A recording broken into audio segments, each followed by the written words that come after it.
اعوذ باللہ من الشیطان الرجیم، بسم اللہ الرحمن الرحیم۔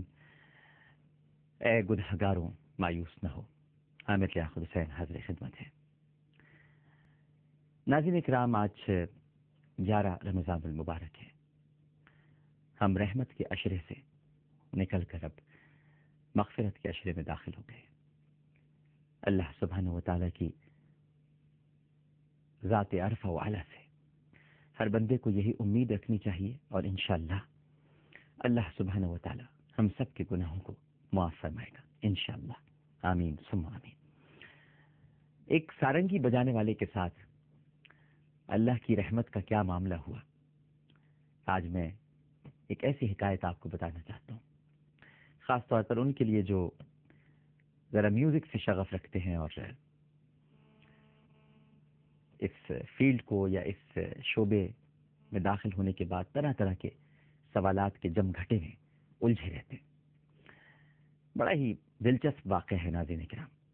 حضرت جلال الدین رومی مثنوی مولانا مانوی بہت بڑے بزرگ ہیں، انہوں نے اپنی مثنوی میں ایک چنگ یعنی سارنگی بجانے والے کا واقعہ لکھا ہے۔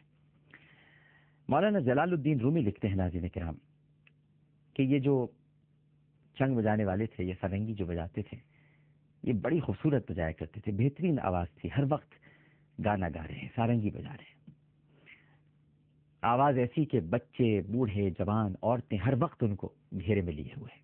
خوبصورت آواز اللہ نے دی ہے۔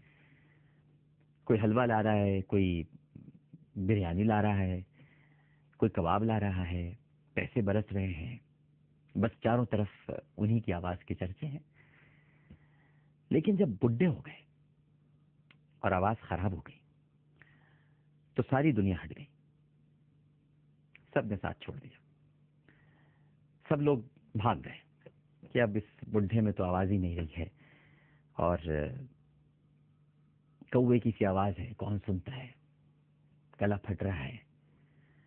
دنیا میں یہی ہوتا ہے ناظرین کرام، ایک وقت ہوتا ہے کہ سب آپ کے ارد گرد گھیرا لگا کے کھڑے رہتے ہیں، اور جب آپ کا اچھا وقت گزرتا ہے تو پھر وقت بتلاتا ہے اور پہچان ہوتی ہے، اچھے وقت کے گزرنے کے بعد اچھے لوگوں کی پہچان ہوتی ہے۔ اچھا وقت جب گزرتا ہے تو برے انسان چھٹ جاتے ہیں اور اچھے لوگ رہ جاتے ہیں۔ یہ کیسی عجیب سی بات ہے، حالانکہ اچھا وقت گزرا تو اچھے لوگ بھی چلے جانے چاہیے، لیکن اچھا وقت گزرتا ہے تو اچھے لوگ رہ جاتے ہیں اور برے لوگ گزر جاتے ہیں۔ تو ایسا ہی ہوتا ہے ناظرین دنیا میں۔ تو جب ان کی بھی آواز خراب ہو گئی اور لوگوں نے کہا کہ پھٹا باز ہے، کوے کی سی آواز ہے، لہذا کوئی پوچھتا بھی نہیں تھا۔ اب نہ کوئی بریانی لا رہا ہے، نہ کباب آ رہے ہیں، نہ کھانے پینے کی اشیاء ہیں، فاقوں کی نوبت آ گئی ہے، بھوکوں مرنے لگے۔ جب ایسی حالت ہو گئی تو مدینہ پاک کے ایک قبرستان میں جا کر ٹوٹی ہوئی قبر میں لیٹ گئے اور اللہ تعالیٰ کو اپنا بھجن سنانا شروع کیا۔ اب لوگ تو سن نہیں رہے، لوگوں نے تو کہہ دیا ہے کہ آپ کی تو آواز ہی اچھی نہیں ہے، اب کس کو سنائیں، کون سنے گا؟ لہذا ٹوٹی ہوئی قبر میں لیٹ گئے، بغلی قبر تھی، سارنگی لی اور اللہ سبحانہ و تعالیٰ کو اپنا بھجن سنانا شروع کر دیا۔ سارنگی بھی بج رہی ہے، بھجن بھی سنا رہے ہیں، اور دیکھیے کیا سنا رہے ہیں، سنا رہے ہیں بھجن بجاتے بجاتے، یعنی جو بھجن ہے، اے اللہ جب میری آواز اچھی تھی تو آپ کے بندے مجھے حلوہ دیتے تھے، مرد و زن، بوڑھے بچے سب مجھے گھیر لیا کرتے تھے میرے پروردگار۔ اب میری آواز خراب ہو گئی ہے تو آپ کی مخلوق نے مجھ سے بے وفائی کی، میں ساری دنیا سے مایوس ہو کر اب آپ کے دروازے پر آیا ہوں اور آپ کے دروازے پر آ پڑا ہوں۔ اس قبرستان میں بس میں اب اپنی آواز آپ ہی کو سناؤں گا۔ اگر بچے پر فالج گر جائے، لنگڑا، لولا اور اندھا ہو جائے